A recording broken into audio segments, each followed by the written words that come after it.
know what you consider your toughest match ever and who your toughest opponent ever was? That's it. Okay, I'm gonna come up now. Okay. If you could have one match during the Super Bowl that everyone could see, who would you wrestle and what type of match would it be? Yeah, Van Dam, do you feel your record's tarnished by not beating Sabu? What are you going to do about it? When are you going to finally put him in the mat and finish him off? See, because you are the champ.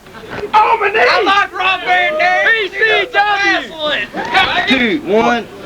You know who you're looking at? You're looking at the future ECW World Television Champion. Watch the fuck out, Van Dam, because I'm coming after you! Look, I'm on the TV!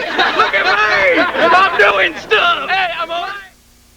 This is the Whole Weapon Shoot Tape. It is Sunday, March 19th, 2000. We're right here in Los Angeles, California, right in the home of Rob Van Dam. Thanks for inviting us to the home, Rob. I want to know how you got my address. Night talk about Bill Alfonso, or do I want to sit here all night and talk about Rob Van Dam, the most talented, gifted athlete in the business today? I think he was very instrumental in making Bill Alfonso the manager of champions. I think he was very instrumental in making Bill Alfonso one of the best managers in the business. So I'll probably go down in the history books right alongside Rob Van Dam.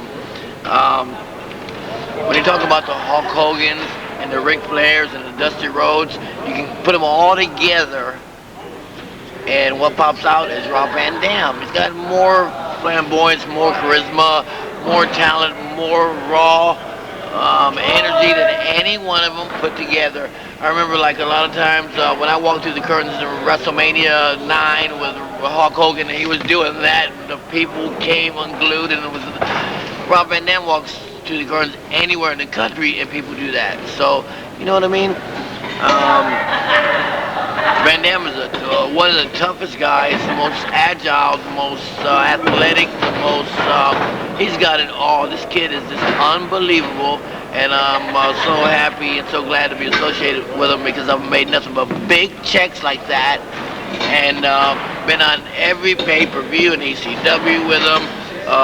We've gone down in the record books for holding the ECW television belt the longest of anybody as president, past, or and all that shit. Can I cuss on this promo? You damn right I can, Daddy. Let's start right from the beginning. You're from Battle Creek, Michigan. What was it like growing up there? I had a very Leave It to Beaver-like childhood. I had one mom, one dad. They've been together 35, 36 years now, something like that. Sorry, Mom, I don't know. Like, Mom's gonna watch this. And I have an older brother and an older sister. I went through one school district from kindergarten all the way through high school, and the only other celebrity that we ever had in Battle Creek, you know, was this guy who used to go around in orange and black stripes and say, they are great. That was my role model, Tony the Tiger. That's all we had. Now, did you you play a lot of athletics when you were younger? Actually, I didn't. I was very much into martial arts, and that was just my thing, and it took me away from school. So during school, I didn't compete in too much of the sports. Gym class I did enjoy, even though we had this really big fat guy that would eat donuts, Mr. Larson, during gym class. But he was a good guy though. And I got into track after school a little bit and tried it and decided that I didn't like it. I got into wrestling when I was in high school, and at that point I already had in my mind that I was going to be a professional. So I was already aiming my mind towards that. I wasn't a very big guy. When I wrestled, I guess I was a junior, I believe, 160 pounds, and I knew I wanted to be a wrestler, and these were all like big guys. I grew up watching WWF, which was King of the Monsters. I mean, it still is, but back then, you know, the standard for professional wrestler was a 300-pound giant, you know, not somebody that could really wrestle and move around, acrobatic, none of that. When did you start doing stuff like that, the acrobatic? As long as I can remember. We meaning my family, took me to this campground every single weekend. It was like the getaway for, I guess, my dad. He'd work all week, and the family would go to this campground that was an hour away, Green Valley Campground in Sturgis, Michigan. It wasn't a campground like in the woods. It's like a getaway. I mean, the seasonals, they'd come there every week. The first couple of rows are the same people. They come there, they get a bigger trailer every year. They keep upgrading. It's got an arcade, a swimming pool, dance hall, store. So it was a pretty cool place. And I grew up on that diving board, and something inside me always made me want to shine. Once I could impress people by doing a flip. First time I could do a flip, then I had to do a backflip, and then I had to do a flip and a half. Then when I realized there was only so many people that could do the flip and a half, wow, I'd reached a certain level, a level that in my mind, I had looked up to previously. So then I had to go for 2 flips because nobody done that, nobody in the campground. And then one guy would come through and do that. So if I can't do more than 2 flips, I'm going to learn how to do a backflip and a half. Pretty soon I was making up like weird stuff. I'd walk down the diving board, drop down and do like a split and bounce up from my thighs onto my hands, do a hand walk to the end of the diving board, do a flip in there. I was doing high spots when I was like 10 years old. And I also had a couple neighbors with trampolines, so I would play on the trampolines all the time, and I would sneak into the Y Center at Battle Creek, because I didn't have a membership, and I would always play on the gymnastic equipment and always get kicked out by the same guy.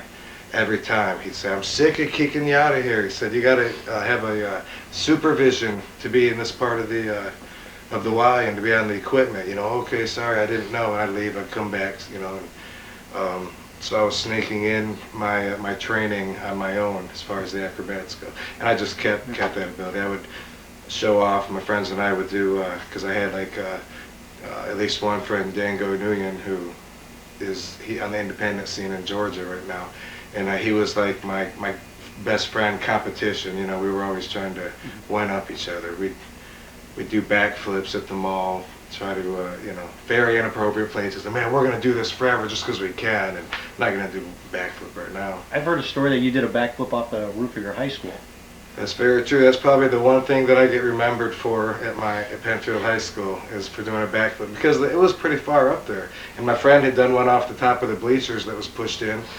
I had to one up them. I had my friends throw me up so I could grab the top of the roof, which I definitely don't recommend anybody do. But it was something I knew I could do, and I got in trouble for it. I was suspended, all kinds of stuff. But I guess I didn't have the outlet back then that I do right now, meaning that I've got professional wrestling to focus all that energy into. When did you start studying martial arts? I guess the first time I was trained, I was probably about 14, probably. And at the time, I had already been interested in wrestling. Once I got started watching wrestling, I was kind of like hooked into it. And me and my buddies, we'd wrestle around the yard. We thought we were pretty good. We'd watch wrestling just like everybody does. You have to body slam your friend once or twice, no matter what. And we got to where we thought we were pretty good. We'd set mattresses up, and pretty soon we heard this guy had a ring in our town. We went to see him. Turns out his name was Kit Likens. He's a kickboxer, and he was happy to hear what we like to do. He was also looking for some students to train, so it was like a win-win situation. We wanted to get in his ring, see what it was like to actually wrestle each other, hit the ropes, everything, throw each other around in the real ring. And at the same time, he would make us go through his class first, through his everything from meditating and stretching. He'd make us spar with his class, and then after everyone was done with their kickboxing workouts, then he'd let us have some time in the ring. And I got to where I really liked the kickboxing, and more so than my other friends, probably because I knocked them all out.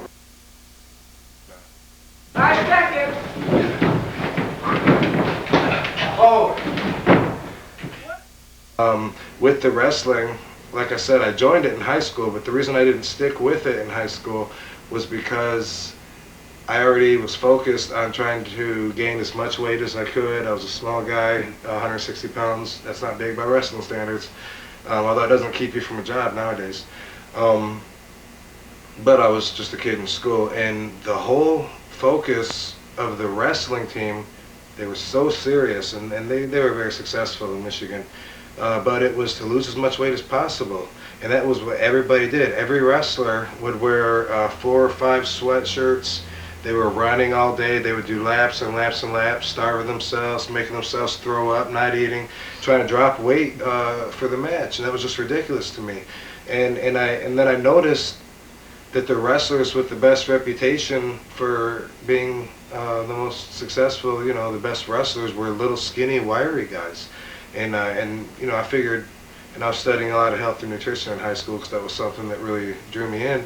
These guys are stunning their growth because these are important years. You only have so many years where your body is still developing, where your skeleton's still growing.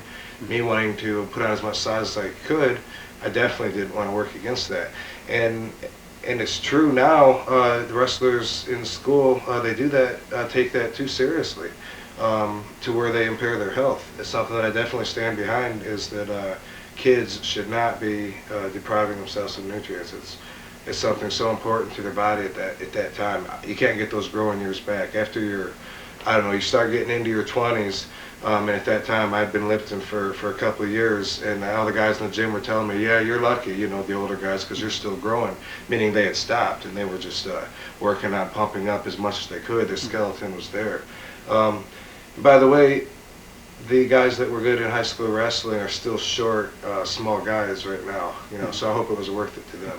But the martial arts, I really took into, and so in fact that I kickboxed for Kit Likens and wrestled, and as a matter of fact, and this was way before I'd been trained professionally, but we would choreograph matches. There was 4 of us that would have a tag match choreographed. I found out later, of course, I didn't know very much what I thought I did, but we would actually, set the ring up early in the day. We'd be working out all day. We would open the show, the kickboxing show that he had, it was an amateur show. He'd do it like at bars sometimes outside shows. The opening of the show would be us wrestling, us kids, and then afterwards I'd come back in a fight that was a kickboxing match that was determined prior, and then I would stand around and sometimes be a stand-in fighter, because a lot of times that would happen on the spot, especially at a bar. There'd be somebody that insists that they need to get in the ring, some drunk, and I'd take advantage of it, and I'd tell the kid, come on, let me have him. So for a while there, I was doing both, and at one point I thought that I would go more into kickboxing. I ended up going through several other trainers in Battle Creek. There was only 3 places to train, which was the Battle Creek Budokan, which taught Aikido, Karate, and Kendo.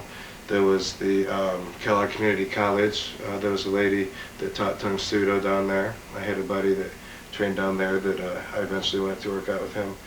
And there was another place that was a Taekwondo dojo that I eventually also went to. And then Kit Likens had a record where he'd only been beat by like 2 guys. One of them was Terry Gay, who was from Coldwater, Michigan, which was about 45 minutes away. Well, it could be Clearwater. It's a long time ago. Clearwater or Coldwater. I'm sure it was cold and clear. It was Michigan. Sure. Now, when did you first get hooked on pro wrestling? When you decided to actually pursue it? In my very first live match that I went to, I started watching it on TV because all the other kids did. Everybody at the campground that I would hang out with, they'd always get together on the Saturday night or whatever, because it was a weekend thing going to the campground. They'd always go in to watch wrestling, and a lot of the parents, be like, that wrestling, I'd listen to them and I'd go, but once I finally went, and I remember thinking, when I heard my friend talk about it one time, he was like, come on, you gotta watch it, I thought the names were hilarious, Brutus Beefcake, Big John Studd. I was laughing my ass off. I was like, what? And I went to check it out one time, and I was hooked. I was hooked on some angle with Corporal Kirshner and the Iron Sheik. And I wanted to see Kirshner, I think, get his revenge the next week because he got done wrong. And I remember I was looking forward to watching it the next week. And it was somewhere around the first WrestleMania because I felt like I'd missed out because I saw this hype on like a morning talk show that my mom's watching. My mom, you know, she was one of the ones that thought wrestling was silly, but on her show, some talk show that she's watching in the morning, they're talking about Mr. T, Roddy Piper, Hulk Hogan, and a bunch of midgets. I think Paul Orndorff was there too. Rob Van Dam, I'd like to know, where did you go to wrestling school? Who trained you? That it? Now, you were trained by the original Sheik. How did you get introduced to him?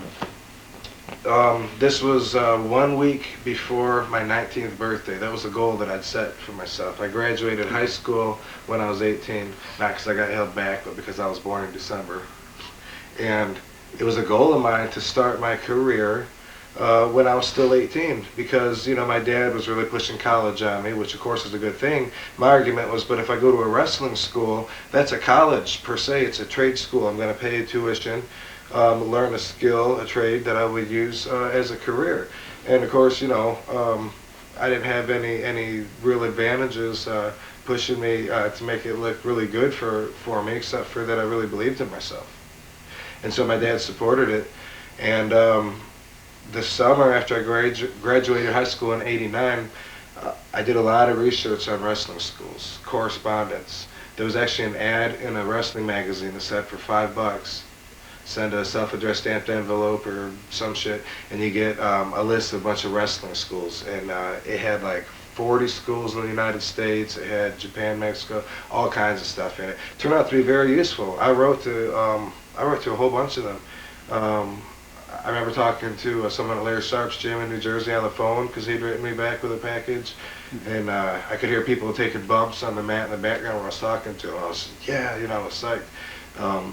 And although I'd been in a ring, you know, it was the kickboxing ring, which by the way was stiff as hell. And I hadn't, you know, I was just a kid. I knew that I was just imitating, you know, like backyard wrestlers. Although a lot of them are very talented, they have to know that they're just imitating, and they would find that out eventually when they get their ass beat by a pro, which is a cool way to learn. Hey, what were you talking about? How you got hooked up to the original Sheik? Yeah, not the Iron Sheik. No, not the original Sheik. The original Sheik was one of the actually the last resort. I contacted so many of these, Johnny Hunter in North Carolina. Mm-hmm. He had written back, and so I was learning, comparing tuition. I was learning how long a school had been there. You know, I figured I want to check out its longevity, who they've trained, how much it costs. You know, and I actually went to visit Killer Kowalski School in Boston, and this was the first trip I'd ever taken on my own.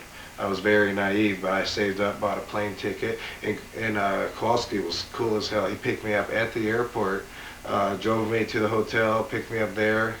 Took me to the school. Next day afterwards, you know, after working out with them and everything, took me back to the airport. It was just very cool. And I thought that's what I was going to do for sure. You know, that was my plans, to get, especially to get Dad off my back about college. Dad, in the fall, I'm going to go up there, but I'm going to have to relocate to Boston, which is expensive as hell. Find a job somehow. I didn't have any skills, you know, although I could speak a little bit of Spanish. Not that it helps in Boston. No. Do you know in Boston I'm AVD? AVD! It's true. So anyway, that was, my mind was set on that, and I had a lot of crappy jobs throughout that time. I mean, washing dishes at a Mexican restaurant, bagging groceries. I worked at a gun club, putting the clay pigeons on the arm that throws it out there, whatever the hell it is, it almost snaps your finger off, or pushing the button when they go pull, and you push it, and watching these old men shoot the thing. I had a lot of really sucky jobs, although that suckage continued for a few years after I got into pro wrestling because I was still paying my dues. But while I was bagging groceries, which I did for a while, one of the customers, big 315-pound dude that I used to talk to all the time when he'd come through, I became friends with him. Turns out he was training with the original Sheik, Lansing, Michigan. Wow, 45 minutes from my house. I didn't even know that was there. Well, that wasn't on the list of schools.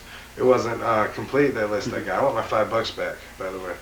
And I went to check it out with him, and I'm like maybe 180 pounds. 18 years old, and it was actually December, 1 week before my 19th birthday by the time I went to see the Sheik. So I guess I had already made up my mind or pushed off the fall a little bit. Now that I think about it, all right, I'm a slacker. But the Sheik, of course, made me very nervous, and I met him in a garage in a ring that they had cut in half, so it's 8 by 16, right? You can only run like one way in there. This is the first time I met Sabu. He's in the ring. He's the tiger in the cage, and I'm the meat that they threw in the ring. You know, and Sabu's in there testing my balance, you know, pushing against me and stuff, and of course testing my coordination. But before it came to that, first, you know, I'm lying to the Sheik, telling him I weigh 185 pounds, you know, which I was hoping, you know, I added a couple pounds, but I was pretty small, and not that 185 pounds is small by normal standards, but you know, I want to be a professional wrestler.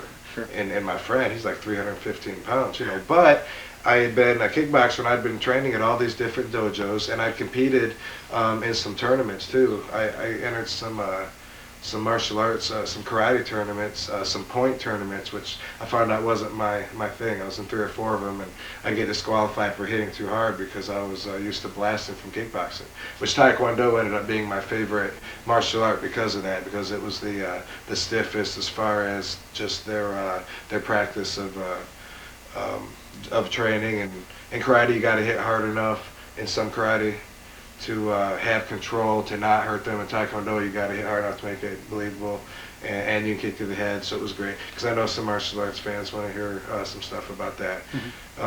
Which my martial arts training actually continued more after I got into wrestling too. But, so the Sheik put me in the ring, and he says, okay, so, you know, show me what you got. Because I told him I was a kickboxer, and that I was acrobatic. So here I am in the ring, you know, all by myself, trying to put on a show and impress them, you know, by myself. So I did, you know, a couple of roundhouse kicks, a couple of spinning kicks, jumping kicks, you know, and I'm thinking, damn, what else I got, you know? What am I going to do? Do you want me to kick somebody, you know? Sheik says, what else you got? So I said, okay, let's see, you know, I don't have a routine together, but boom, I can drop down on the splits, right? I can nip up, okay? I can do a back handspring, okay? Here's another kick or something. I'd look at Sheik and say, okay, what else you got? I was like, wow, he's pretty rough. And I'm trying to pull out, you know, what else can I do? I want to impress him. I mean, the last thing that, you know, that I want right now is for him to say, get the fuck out of here, you know? I mean, he's very intimidating. Let me, you know, I don't know if I can describe the original Sheik, but he's very intimidating. Big old eyes, and he's just so serious. He's just so ready to just grab you and choke you. And he's looking at me, you know, and then eventually put Sabu in there to test me around, and then after a day of seeing what kind of abuse I could take from hitting the mat and stretching me to see if I was tough and if I could take it, and to see if I still wanted to be in the business, knowing that a lot of physical pain was involved in what I was going to do. Afterwards, I went over to the Sheik when I was leaving, you know, real nervous, to shake his hand to say goodbye, and he says, I'll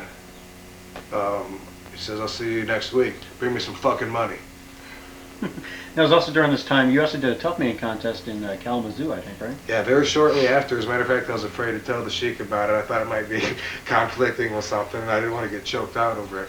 But and it was either, I believe it was in that January, like probably right after I signed to train with the Sheik.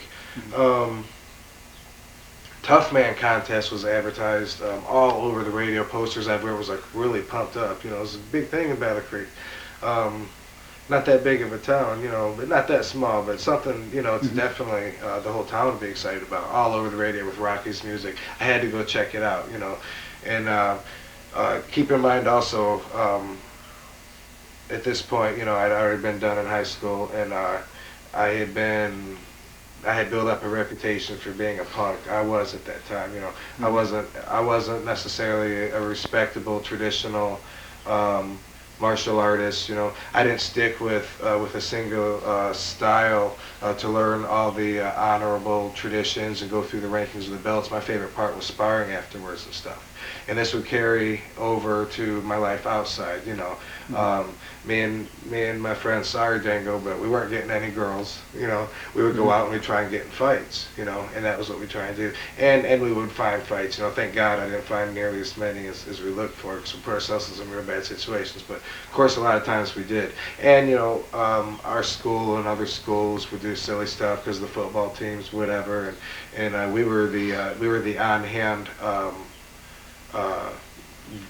Help, that someone would say, yeah, we want Rob on our team, because at this point I'd already dedicated a few of my years towards, lifting weights and definitely through the martial arts, and I knocked out a lot of people through this time. And, what'd you ask me? The Tough Man contest, how it went? What Tough Man contest? The one that you were in. Right. So first I went to one at the Battle Creek Kellogg Center, and when I saw it, I was like, wow, I watched the whole fight, and I was like, I could hang with these guys, I mean, I was a kid, but I was like, they got 16-ounce gloves on, they got headgear, and you can kick, which I found out later when I tried to get in one in Savannah, Georgia, that state to state has different rules, but there was no state kickboxing commission for kickboxing. Mm-hmm. There was no state athletic commission sanctioned for kickboxing in the state of Michigan, which is probably why our fights were amateur. That's why I didn't get paid. But also, that meant that in a Tough Man contest you could kick, and it was a rule, you had to kick like 4 times or whatever. I knew I could hang with these guys, and over by the gimmick stand where they're selling merchandise, they had a contest going on where there was a target on the wall for people to punch, and you give her a couple bucks and you punch it, and at the end of the night, whoever punched the hardest got to get the t-shirt, win a t-shirt, so give away a couple prizes. Guess who got the t-shirt? So that definitely psyched me up. I got a Tough Man t-shirt because I punched harder than whoever else was there at the Kellogg Center. So there was another Tough Man contest coming to Kalamazoo, which is 20 minutes away in March, So, hey, I'm going to run for a couple months, do a lot of sparring and get in it. So I did, not knowing how I would do, but I was willing to just give it my best and definitely lay myself up against, the other challenges, the other guys that thought they were the toughest man in the area, It's like, I was pretty confident because I'd had a lot of experience at that time in the ring and out of the ring. And I trained my ass off for this thing. It was like I was working for a vending company at the time that I was training for it. So I was filling machines in the factories, which is a popular thing out at in Battle Creek. All kinds of machines, from the Coke and Pepsi machines, which is pop up in Michigan, or soda if you're down south, or cola universally.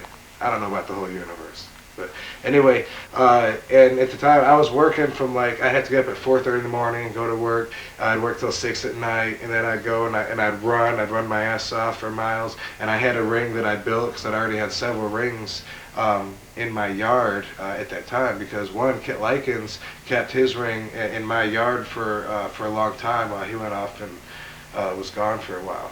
And so while I had his ring, I was training in that thing every day. Prior, this was in the summer before, and I learned how to build my own ring afterwards. I ended up having a few different rings as I grew up. I had one in a barn, I had one in a storage shed. And for the Tough Man contest, I'd go and I'd spar anybody that could come out the ring, anybody that I could get to come out to my ring. I had all kinds of my friends. I had people from school, people from other dojos. I had them bringing their other friends, and I had everyone coming out to help me train, anything I could learn from them. So anyway, I went through the Tough Man contest. It was a 2-night deal where you have to win the first night to get in the second one, right? So the first night of the Tough Man contest, they put me up against this guy, and I win my match. Holy shit. I get to come back with the winners tomorrow. It's great. Of course, big news. Big news. Well, it wasn't my car anyway. But anyway, came back the second night, and won another fight. Next thing I know, I'm going into the final match, and looking pretty good. And at the time, I had these Zubaz pants on, which were just brand new at the time. Nobody had ever seen them. They were the white Zubaz pants with the black stripes on them. Everybody was just, that's the one question everyone asked, you know, like, wow, where did you get those crazy pants? They were just brand new. That had just come out, like JCPenney was saying. And so during the fight, like that made me a standout right there. You know, people were painting their faces that were in this.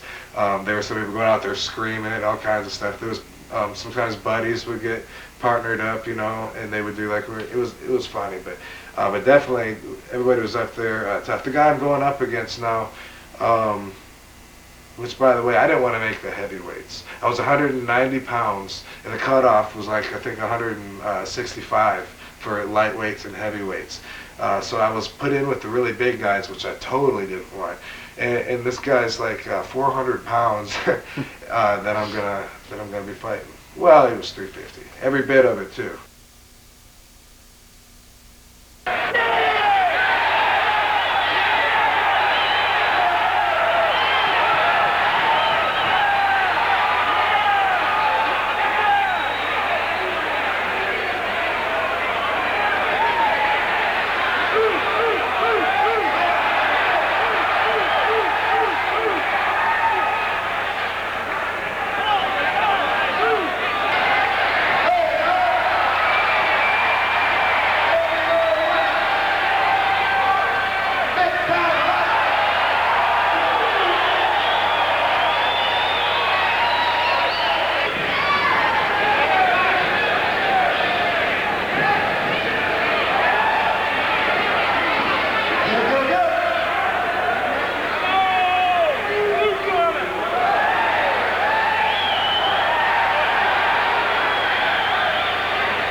I followed it for a little bit, but I moved shortly after that because my career thing had been started. That was the only fight that I'd actually got paid for. Because it was $1,000 first place or $250 second, and I was runner-up, so I went $250. That's the only fight, that I actually got paid for. All the other stuff.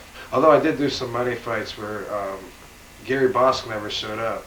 We were supposed to fight behind the Paulson School, and I'm still waiting for him. So you did the Tough Man contest. You were training with the original Sheik. Finally, you get to go out on the road. You did some independent work. Your first matches were, I believe, Michigan, Ohio, Indiana. Why don't you talk about the beginning of how you got into your first matches independent? My very, very first match was in Toledo, Ohio, and this was sometime in 1990. It was the Sheik show, which I believe is the Sheik's last show.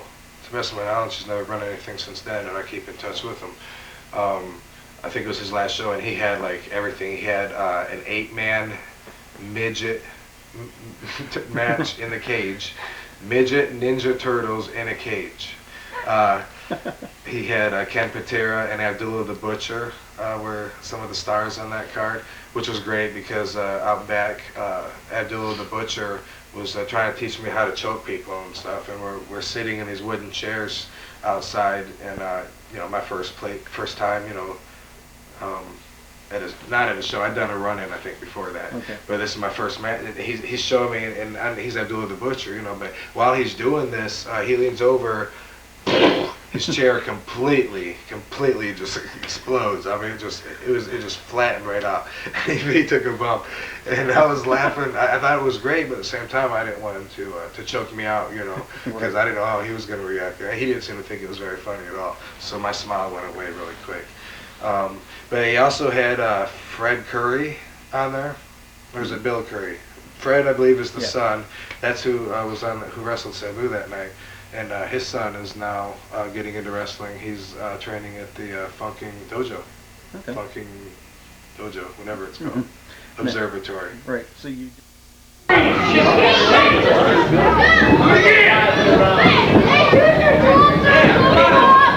yeah.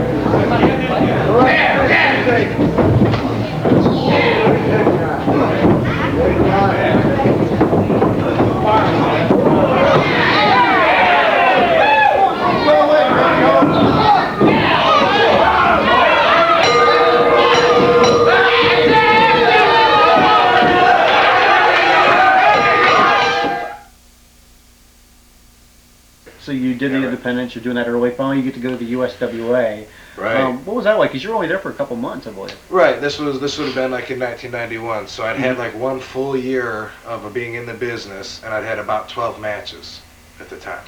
So that's about how much I was working. About once a month, it averaged out.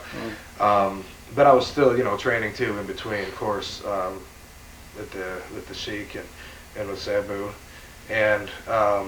My first match was in Nashville in USWA, and it was against this short, blonde-haired midget, Chris Candido, and he at the time had been feuding with the Nightmare Danny Davis, who was the junior lightweight belt carrier guy, and they put me. It was my first match in, and me and Chris Candido went through like a 20-minute time limit match. And in Nashville, babyface dressing rooms way on one side of the building that we ran there, and the heels are way on the other side. And like I never met Chris, till like I got in the ring with him. We went like 20 minutes through, and I never saw the match, so I don't know how it was, but I know I threw in everything I had. And before my first match, I already had my split leg moonsault. One of the first times I got in the ring, I was already trying to think of different stuff to do. So I threw everything in. I mean, we had backflips, splits, all kinds of stuff. And afterwards, I found out from Dirty White Boy, Tony Anthony, befriended me one night, and was like, hey, they were really nervous about, putting you in, we just coming in, the Green Boy against, with Candido and giving you guys 20 minutes, then you guys go Broadway. We thought it was crazy, but I gotta say, man, you did some incredible stuff, and I mean, you amazed me. And I noticed I was getting over, there too. And so that was like my first chance in a territory where I got to wrestle 4 or 5 nights a week. You come back to the same town every same night, every Monday, Every Monday night was Memphis. Every Tuesday night was Louisville, which was in Kentucky. Every Wednesday was Evansville, Indiana. Thursday and Friday were spots. When we first got there, USWA on Fridays was doing ESPN in Dallas. But like my first weekend was their last week on Dallas, and then this group Global took over. That was the time frame. That was right when I went to USWA. And then Saturday mornings, Memphis television, Saturday nights, all the way back to Nashville, and then come back Monday to Memphis again. But it was a loop every week, so you could count on the same fans being there.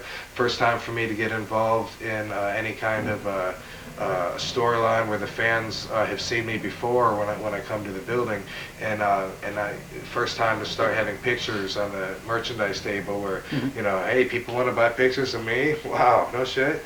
It was great, and I enjoyed it. But the fans were saying, were telling me at the time that I would be there very short. They said that was the deal, was that people would come into their territory for a very short time, and definitely if they got over more than the regulars, then they were going to be out. You know, I didn't know what they meant. You know, I also had Brickhouse Brown.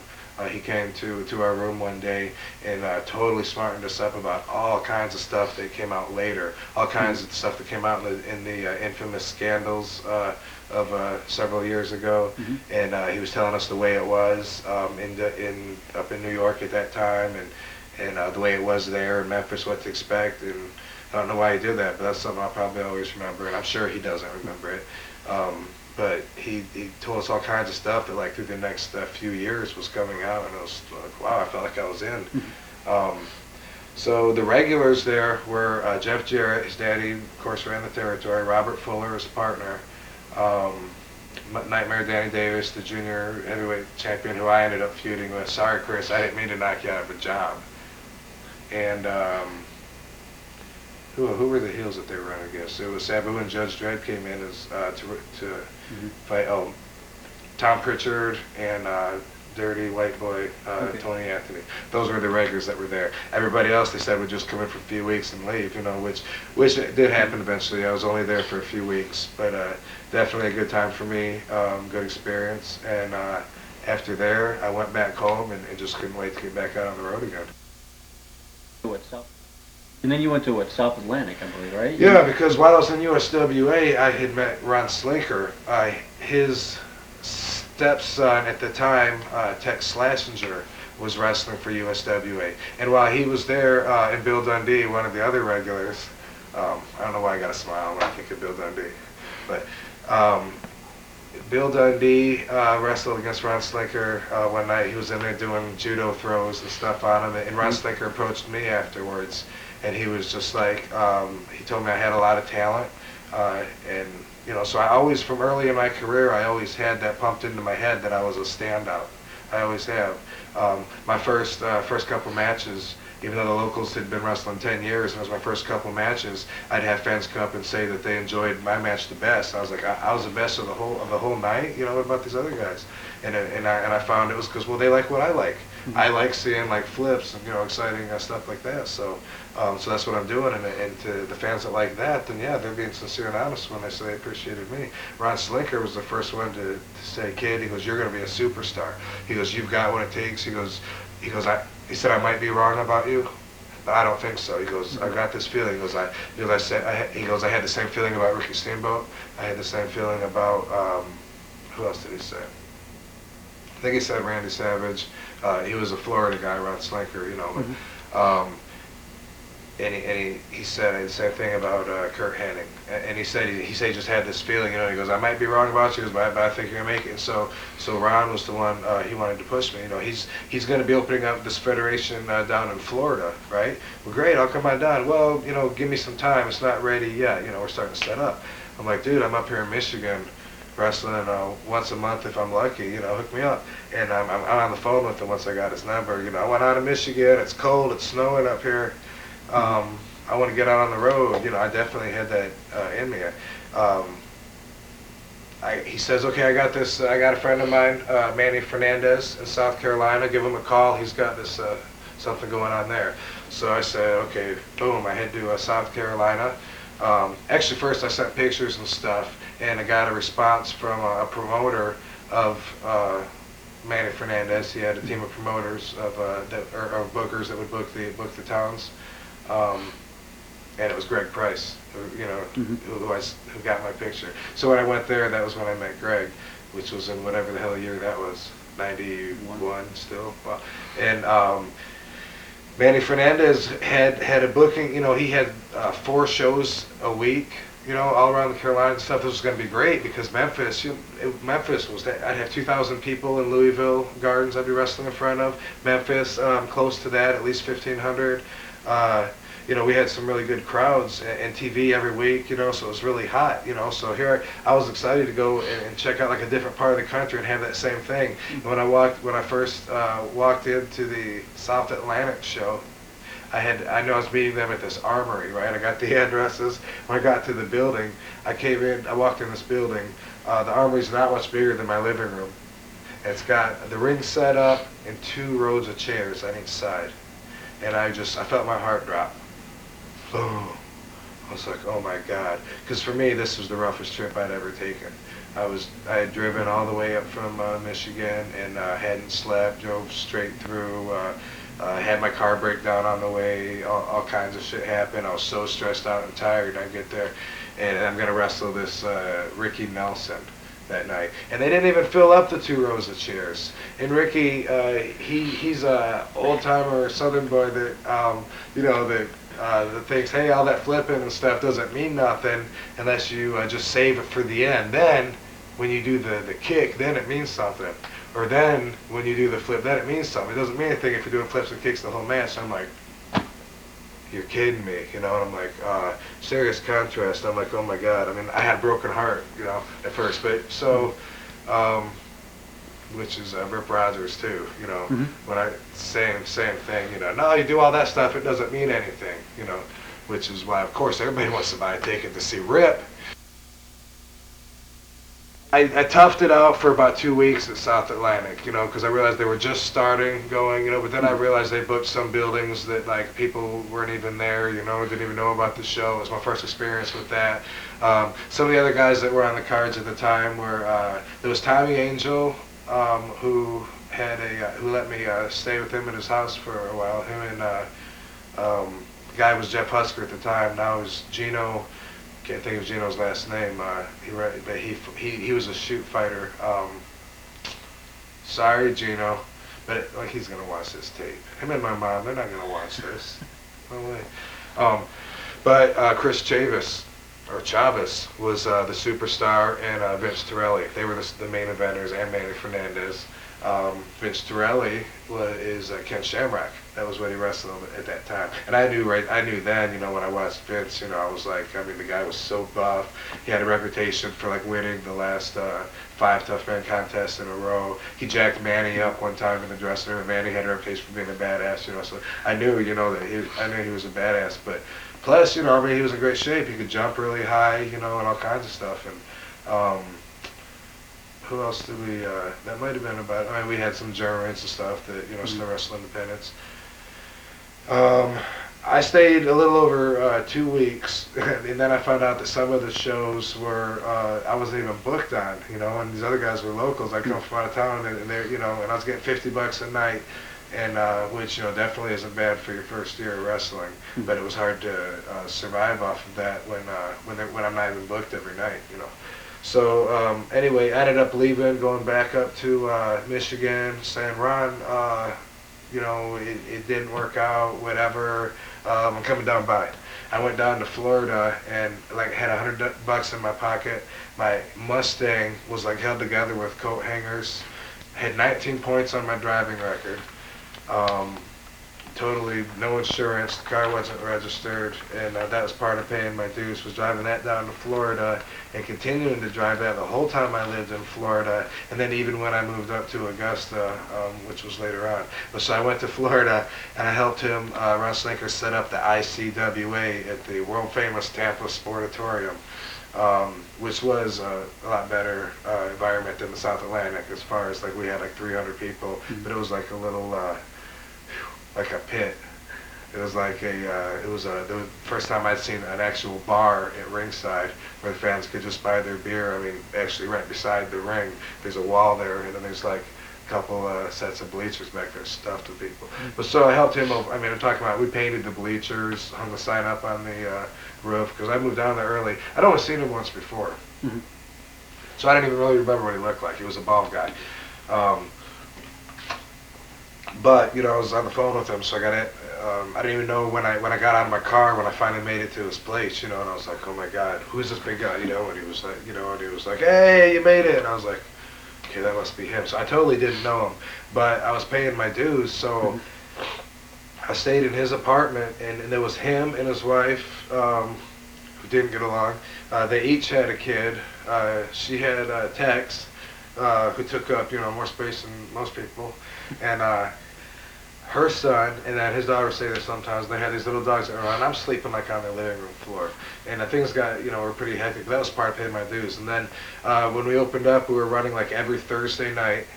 I was making $35, 30 to 35, wrestling at the Sportatorium on Thursday night. And then I had some really crappy jobs in there too, including going door to door trying to sell these flashlights. Oh my God, it sucked so bad. But I ended up bouncing, which I stuck with for a while. It seemed to be my forte. I enjoyed it actually, and that I believe is the last job outside of wrestling that I had, was when I was bouncing. And I met some other, Tommy Starr, who's another Michigan boy. He was running some independent shows at the time down there. They had CWF that Paul Spiegel, I think, was running. I got on the big Shannon Rose show. You guys remember that? Remember Shannon Rose? Oh, you do. You're from Florida. Yes. Of course.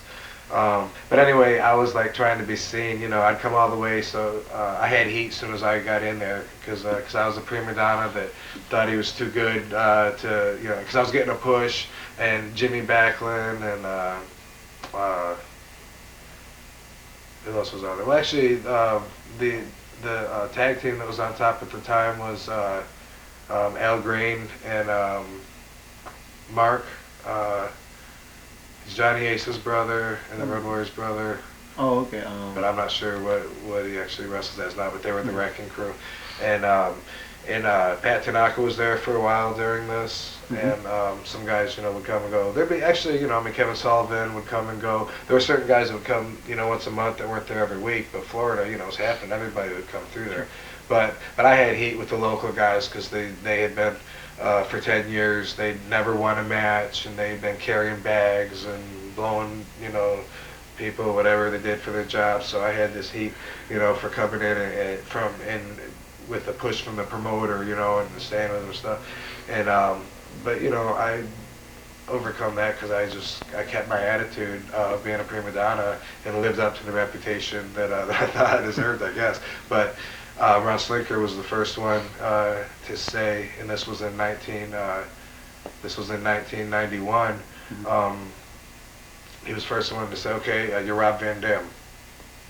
He said, you're Rob Van Dam, and you're gonna use your karate stuff in the ring more, because before that I just had blue trunks that the Sheik had given me, and some white boxing boots, some volleyball knee pads, and Ron Slinker said, you know, he gave me his Yoshukai karate gi to wear out to the ring. Got me some black spandex, and I wrestled barefoot, and I stayed barefoot for quite a while, till Baba eventually, Giant Baba, made me wear some boots. Thank God that he did. So that's one of the things that I attribute, you know, to Ron Slinker. That, and he was the one who eventually, after I'd already moved to Georgia, hooked me up with WCW. That's what I was going to go next. Yeah, you went to Georgia, and you got hooked up with WCW. What was that like working for them at the time? Well, I had moved from Florida up to Georgia to do some independence, right?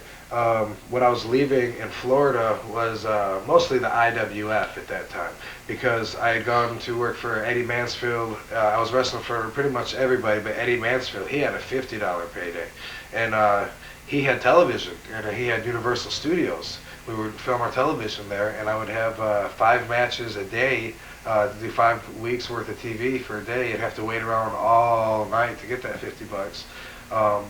But we would also do some shows on the road, and he was, you know, he was real good at pushing the superstars. He had him cardboard cutouts of the wrestlers out in the park and stuff. I was the television champion of IWF, and I was also coming up to work in the Carolinas. I was driving back and forth from Florida, working some independent shows for Greg Price. And what do I think about Rob Van Dam? Well, professionally, I think he's a hell of an athlete. Personally, I think he's a good guy, real easygoing, smooth. I know Rob probably about 8 years. I wrestled him maybe, I counted on one hand.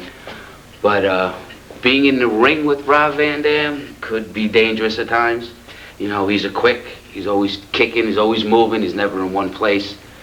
Hanging out with Rob, he's like the opposite. He's just hanging out, mellow, laid back. You know, he's real, just regular Rob Van Dam. It's definitely two different people. I like the Rob Van Dam character, and I like the Rob Van Dam person. There's one funny thing about Rob Van Dam. I wrestled Rob about 5, maybe 6 years ago for this other federation, the IWF. You ask him, he'll say he don't remember.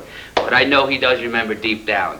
But we had a match there, and that was our first time ever clashing, actually, and that was in Orlando.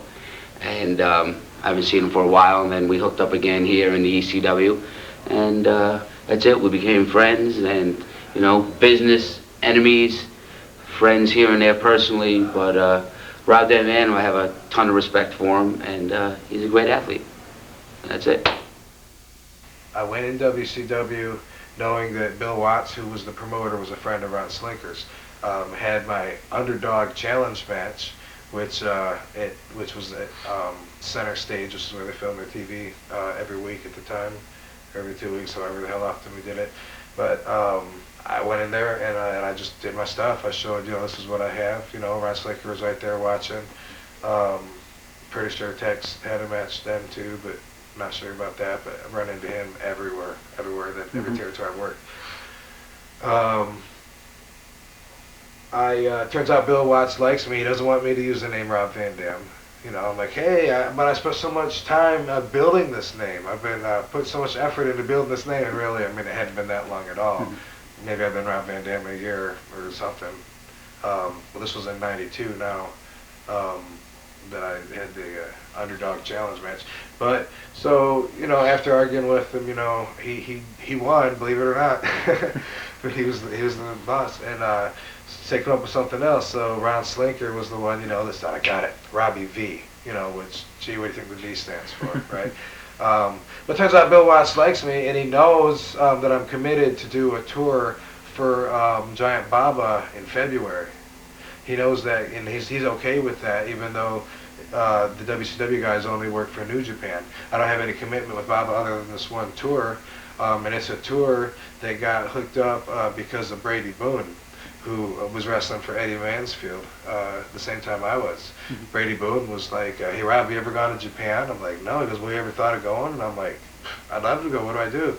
And he was the one that hooked me up with Lord Blair's, who was a middleman. I mean, he was the guy that hooked me up with Baba, and it was great. And a great hookup from from Brady Boone, definitely. And I knew that going into WCW, and then Bill Watts had it. So now I guess this is probably the first time in my career that I mean, it's been consistently better and better. I mean, I was really happy when I was out of Florida, and then I'm in Georgia, and I was happy starting out, whatever. But it keeps going up and up so that I can be comfortable where I'm at, because I'm doing so much better than before. You know, still today it's like that. At this point, you know, I've got a tour for Japan coming up, and I've got WCW now, and a couple months into wrestling with WCW, with a push from Bill Watts, which at the time they were running A and B shows, 2 shows a night. They were doing that much business. I was on the B shows, and I'd wrestle Buddy Lee Parker, I'd wrestle Rip Rogers, sometimes the Cowboys, Tex Slazenger, or Rip Rogers, or I mean Tex Slazenger or Shanghai Pierce at the time. You had a tournament. You were part of the tournament for the TV title, in fact. That's right, a TV. See, I was meant to be a TV champion. That's right, and I went over in the first round of the TV tournament, and the second round, This would be the first match that I would lose to WCW, and this was the night. I was going to WCW. I was going to All Japan.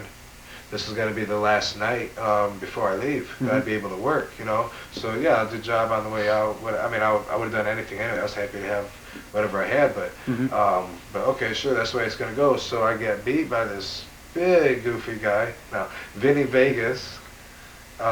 Is that what he calls himself? Yeah, Kevin Nash, yeah. Kevin Nash. Hey, Vinny Vegas is the dude from, yes it is. Victor Vegas, right? Vicky Vegas? Anyway, the guy from Reservoir Dogs. Michael Madsen's character? Isn't it Vinny Vegas? Vicky? Okay. And John Travolta plays his cousin in Pulp Fiction, by the way, I think it was Vic Vegas something. Anyway, yeah, so anyway, Vinny Vegas beat me in the tournament with his, whatever the hell, diamond something. Snake Eyes. Snake Eyes, yeah, in the corner. I go to All Japan and had a which, you know, that's a story in itself. But when I come back to from All Japan, no more Bill Watts, now Ole Anderson is taking over the book. And Ole doesn't like me as much as good old Bill did. So I find myself, you know, very unhappy very quickly. I ended up staying WCW for about 5.5 months or so, and it was time for me to go. And I had so much heat with the boys for leaving.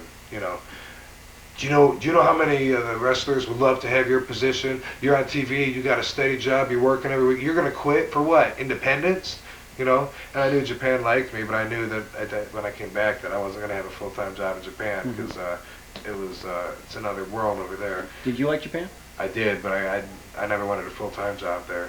But when I left WCW, it was to go back to the independent scene. Basically, I had spent all my money that I'd made before WCW while I was on the road with WCW. I had to quit WCW anyway, but I left totally because I didn't like where my character was going. I could leave at that time and use the momentum, the exposure from being on TV now before they completely squashed me, or, you know, which was where it was going to go. So I left there very happy that I did. And on the independent scene, now guess what? I'm making more money than I was in WCW, and I'm selling my own merchandise. Happier, ended up running my own shows. Me and Greg Price ran shows, and I never regretted leaving WCW. And that way, some people can say, "Yeah, I remember seeing you there." All Japan, that's what you're getting to. Yeah. When I went to All Japan, it was February of '93. It was a 2-week tour, which is the shortest tour every February. They have it. The rest of the tours are 3 or 4 weeks, sometimes a little bit longer. They're nasty. But so you know, when I went there, I found out, of course, how expensive everything is in Japan, and the immediate goal is to save as much money. All the Americans, there's about 10 or so, ride on one bus, the American All Japan bus. The Japanese boys have their own bus. Baba has his own bus, besides the ring crew, of course. But so they keep everyone separated like that, and I found out after going there for a while that that's the way that the people, you know, want to see it. Even if the matches there are they're mixed around because it's part of their culture. They look at wrestling more as competition than entertainment. And even if you and I are tagging tonight, we could be wrestling each other tomorrow night, and they're okay with that. They look at it like we're there to do our job, and they know that you and I could beat the hell out of each other, and we're going to get on the bus, the same bus afterwards. Or if you're Japanese and I'm American, we're going to get on different buses, or 2 Japanese guys might get on the same bus, whatever. But the bus isn't really part of the show anyway.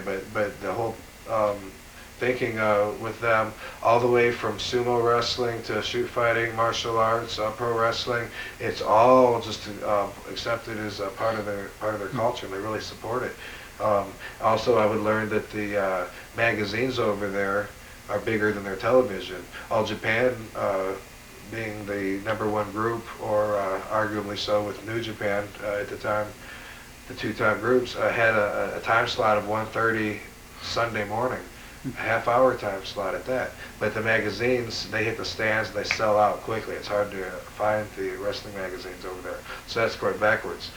The first trip, I learned that, of course, the style was way different. Because although the Sheik had trained me to be very stiff, I couldn't be stiff enough for the Sheik. The Sheik would he'd tell me to get in the ring. And a lot of people need me to explain how the Sheik trained me because they say, yeah, but that's not your style, the Sheik, right? Mm-hmm. But the Sheik, he would say, snatch a headlock, you know. So I'd be in there with one of the other students. There was never very many students. There was always just a handful of us. There was my friend Dango, who used to wrestle with me at the kickboxing shows before. He came in after I did. There was Tom, who had gotten me in. Sabu was always there. And a couple other guys would like come and go. Judge Dredd quite a bit, but those other guys that would come in and not last because they wouldn't pass the test of the initiation the first day. And Sheik would usually be beside the ring in a chair, yelling at us and screaming at us. And he'd say, you know, snatch a headlock, you know, and bam, I'd snatch a headlock, you know. He'd say, is that how I taught you to do it? And I'm like, no. Fuck, that ain't what he taught me, you know? And so I'd say, okay. And he'd say, now grab him, you know, grab him and snatch him a headlock, you know, bring him into you. It's okay. So I grab the guy next time, you know, and snatch him in, you know, and Sheik would be like, what, are you afraid you're gonna hurt him? And I'd say, oh shit, you know, I'm not doing it tough enough, you know, and I'd say, this time I'm just gonna do it hard as I can. You know, I'm gonna get everything I got. I don't care if I'm gonna hurt the guy or what. And he'd say, now show me a headlock, you know, so I'd grab him, bam, I'd pull him into me, and I'd have that headlock, and Sheik would roll his eyes. He'd go, I don't understand you white boys. And he'd get up, and and of course, you know, I'm oh my God, Sheik's coming. What did I do? You know, I'm looking for an out. You know, should I powder? No, I'm not gonna powder. I'm gonna take it, right? Sheik would come in there with these big hands and just grab my throat and he'd choke me. He'd be choking me in the corner, right? And he'd back up and go back to me and choke me some more and stuff. Start smacking me on my chest, bam, bam. You know, he'd rough me up, you know. And he's like, and he's like drooling all over me and stuff. And I think he's gonna bite me. I think he did bite me. And you know, and afterwards, after he'd leave me alone, you know, I'm like, okay, I don't think I pissed my pants. All right. He'd be like, now you understand what I'm saying? You know, and you know, not walking away first, making sure I understand before he leaves. Yeah, I understand, I got it. You know, please go back and sit down. And I'd grab the guy, snatch the head, bam. So he taught me like that. Mm-hmm. And RVD. They said they want me to come here and talk to you guys about Rob, because okay, straight up, Rob is probably one of the nicest guys that ever kicks me in the face on a regular basis. He's cool. He's probably the nuttiest athlete I've ever seen in my life in any sport. I mean, it's unreal. But aside from that, Rob's just a cool guy. We hang out on the road, we smiz, and the 420 for you smart marks out there, and blah, blah, blah. You know, he's a happy dude. He's one of those guys with that happy aura. And somehow in his wrestling, I don't know, he's just one of those gifted dudes. I don't know, you know those funny guys that walk around, I don't know whether it's the Smiz, whether it's the Taekwondo and all that karate stuff, but he's just this happy dude that goes through life, and he can kick a guy's ass, and then he can sit down and hang out and be mellow and talk about the Avengers and Thor versus Silver Surfer, and he's just a cool dude, and I, you know, proud to say he's my friend, and you know, it's been cool working with him in ECW. I don't know. I hope I was talking about him good.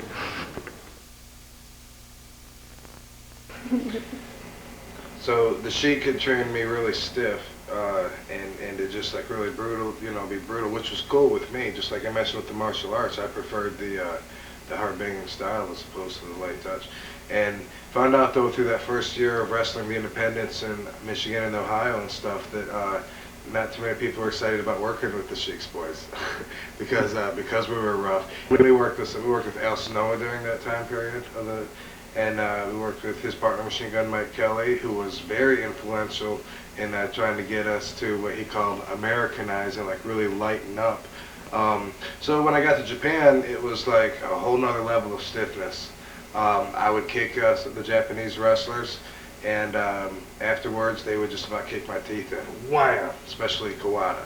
One time he kicked my debut match, he kicked me in the face so hard that afterwards, it's just like, you know, being kicked in the face. I mean, I can take that, no problem, but I learned eventually that, you know, to give it back like that there, and it was, you know, so it was different. I learned from traveling around and wrestling for different organizations that there's a lot of different styles of wrestling, you know. Georgia or something, way different kind of wrestling, but who likes to watch wrestling from Georgia? Nobody that I know. with Japan, it was very, very stiff, and I loved it. I loved the style of Japan. I loved the opportunity to be over there, and I loved the appreciation that the fans have for the Japanese, the wrestling federations over there. The way that the crowd applauds, the way that the crowd respects the wrestlers, definitely, I like that. I like the money. For me, that was, you know, the most money that I'd gotten when I first started wrestling for Japan. And that was about all I liked out of it. You know, it was an honor, it was a good learning experience stuff, but I knew right away that I did not want to make my living staying over in Japan. The travel was rough, and it was really rough being on another planet, you know, trying to find food that I could eat, you know. And of course, I'd hang around the other Americans, and they'd show you the ropes, whatever, you know. My first tour, I made the mistake of following around the black carts. One of those was the original ones. It's not a black card anymore, I think. But anyway, I ended up coming back to All Japan a year later for the February tour, and sometime after that, touring regularly. I started going like between '93 and '97. I went to All Japan like 10 or 11 times, and then I went back to Japan once again way later for FMW, which was a complete different circumstance to wrestling for All Japan. Of course, at that time, then I was a main eventer, then I was a superstar, come in for 2 days, get main event money, and take off. Now that was ideal. With All Japan, it's very much a slow, traditional process of going up the ladder of success. Now, the first time you were in Japan, though, that's when you first met Bobby, too, right? Well, he wasn't on my very first tour, but it was one of the first before I started wrestling on a regular basis there for All Japan. When Bobby Duncan Jr. came in, it might have been my third tour, maybe. I'm really not sure. But yeah, when he came in to All Japan, at that point I had already been established as having a place in the company, but I was in a position where I didn't know what I wanted my position to be. You know, there was the top stars over there. There's the Patriot, Johnny Ace, Stan Hansen, Furnace and Crawford were on top. In the American side, you know, and it was that was like a standard of the main event Americans that I was never going to surpass as long as I stayed there in that company. Bobby came in just like them. He was 6 foot 5, 6'6", 6'7". He was very tall. You know, he could have weighed close to 300 pounds when he was really heavy. Definitely, you know, 260, 270 without even trying to be. And so he fit in more, and then with his style too. But yeah, me and Bobby Duncan Jr. became very, very good friends. He was just very entertaining to be around, and we both felt similar about Japan. Like we both felt like we were a fish out of the water. And even though I ended up being the one that would kind of pull him around and show him around Japan, but the more I knew Bobby, the more I realized that he needed that all the time anyway. That was just part of his character, was he needed someone to remind him where he set his keys. Yeah, but you guys really clicked over there. You guys became pretty good friends, didn't you? Yeah, there was very few people that I've ever met that I like to be around as much as I like to be around Bobby.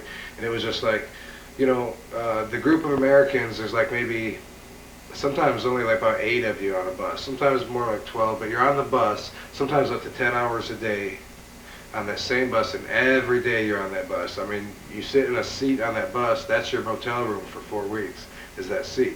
But you do go to the motel when you finally get there. You get a little bit of a break, then you come back to the bus again. Then you go to the arena, and then you're in the dressing room with the same guys, you know. You don't choose what guys are your roommates. I mean, you're spending a month at a time with these people, you know, in the arena, on the bus. And so then certain guys that have, you know, that like to do different things, you know, like some of the guys that go out to the movies, that's how they like to spend their time. Other guys like to hit the bar, whatever. You know, certain guys get together. I found that Bobby and I instantly became like, whenever he was on tour, I would always partner up with him, and we'd leave the hotel together, whether we were going to get food or look for something to do, or whatever. Even if someone else was coming, it ended up being he was one of my favorite people to be around. And it got to the point to where both of us would be very disappointed if we had a Japan tour coming up and the other one wasn't on it. Now, back in the States, you just left WCW, you're working independents. That's when you started to get into acting. How did that come about? Yeah, I was real busy working some independent shows, and then I ended up partnering up with Greg Price, who left. He was just leaving a company at the same time I was, and he had been running shows for like 10 years. So, and I'd learned the skills of promoting a town, so I busted my ass and we partnered up and ran shows for a while. And it was fine with that. During that time, I saw a karate magazine, Karate Illustrated, and it had an ad that was much like in the wrestling magazine, the ad for "Do you want to be a pro wrestler?" This says, "Do you want to be a movie star? Do you have what it takes?" And it says, Steven Seagal started somewhere, so could you. You know, it was going to be a weekend crash course that you pay for, and you get trained by professionals, and they're going to be scouting for talent. Don the Dragon Wilson was going to be there, looking for some guys to put in his movie, and there was going to be stunt choreographers, actors, critics, all kinds of people at this class. So I said, hell, I'm going to try it. So I wrote my check and I bought a ticket, and I went up there for the weekend, and it ended up being like about 3 days full of morning till night activities. It included martial arts classes, it included shooting blanks out of machine guns, falling on airbags, acting, fight choreography, camera angles, drills, and great learning experience. Definitely, I would recommend it for anybody. And the best part was after I was done and I went back home, and I was happy with you know, the experience that I had. Keith Strandberg, who was one of the gentlemen that put it on, called me and said he's got a part for me in a movie. That actually happened, and I went to film Super Fights in Harrisburg, Pennsylvania. Yeah, how was that like? Because you got to do Super Fights, and you also did another movie, Blood Moon. Right, for the same guy. In Super Fights, now this is going to be my first time in a movie, but yet I was going to play a fighter / wrestler, and I'm in the ring, so not too much of a stretch as far as that goes, and not much acting. This is just action in the ring.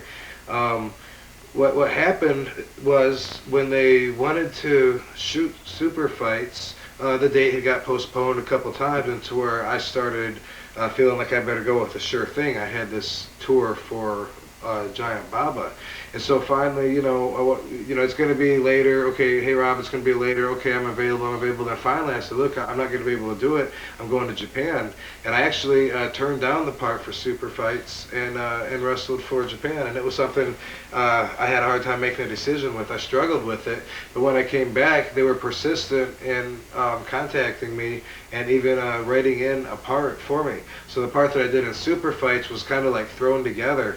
And it was supposed to only take a couple hours in the morning. This is a story that I heard from everybody afterwards that was on the crew. I was supposed to get in the ring with this big guy, Sean. He's a bald guy. He was trained by the Samoans. He was going to get into pro wrestling as well. Super nice kid. And while we're in the ring, just for a couple hours, everyone else is standing around in their wardrobe getting ready to work. Tony Leung, who was the Chinese fight choreographer, he took a liking to me, and he kept making the part bigger and bigger and bigger. Ended up taking the whole day. They blocked the whole day out just for me. Everyone else stood around, and then I didn't work that day, and then they put me on standby to come back and said if they had extra time afterwards, they were going to try to fit me in with something else, which they did. So I knew that, you know, that I had made somebody happy, you know, so I was very excited about it. And boy, the conditions were much different than wrestling, even though I was in the ring. Of course, it's like a wooden ring. It's about as soft as sleeping on a piece of plywood. And 100 degrees outside, not to mention we're inside in a warehouse under all these lights, and they got me in pants in this camouflage outfit, so I'm very, very hot. And all day, and when I say all day, I'm talking about a full day from early in the morning till evening in the ring with very little to eat. They kept pumping me with sugar, and I was just loving it. I was loving it because I was doing the things that I could do. You know, a couple of flips or adding something, trying to help with the choreographer if I could. Well, would this be better? You know, what if I do this? And I was really enjoying it because the screenplay writer, the producer, Keith Strandberg, who later became a good friend of mine, told me that I'd always be working with him as long as he was making movies. So I was like, yes, now that's awesome. Then I came back and did Blood Moon later, which at this time, Blood Moon was like in '96. This was after I'd already just started with ECW. I was brand new to ECW, one of my first tours, and I was like double booked on a weekend. I remember because in Blood Moon I played a dead body, and we were cutting so close to me getting to the airport. I had to catch this flight to go up to Philly. And somebody wasn't getting their lines right, so we had to keep doing it over and over. And my part's easy. I'm just laying there. I'm a dead guy, right? I'm in the morgue, a beat-up body. And I kept coming. It's pushing closer. I'm looking at the clock, and I'm saying, look, I got to take off pretty soon and catch this flight. Well, I ended up hauling out of there in full makeup. I went straight to the airport, and now as a zombie, all beat up with bruises, a dead person, and I got all the way on the plane. I just barely made my flight, but I showed up in Philadelphia like that, and showed up at the Travel Lodge as a zombie, and of course it got a wonderful reaction. Sure did. Blood Moon is the last movie that Keith Strandberger's done at this point. Although he said I'd be working with him as long as he's making movies, I'm still waiting for him to come out with, you know, the next movie. But Blood Moon was different because it's a bar fight, and I got to use more skill in this a little bit. It's a little bit longer. A few more lines, more developed part. I'm a bar owner, an ex-Tough Man champion fighter, which isn't too far of a stretch, and because I did fight in the Tough Man contest in a couple of them, and then with them making that my bar, there's actually pictures on the walls behind for someone with a real quick eye that are shoot pictures. Some of the pictures they took in the studio, some of them are actual pictures that I brought in to give them of me wrestling and stuff, and you can see them on the wall in the background.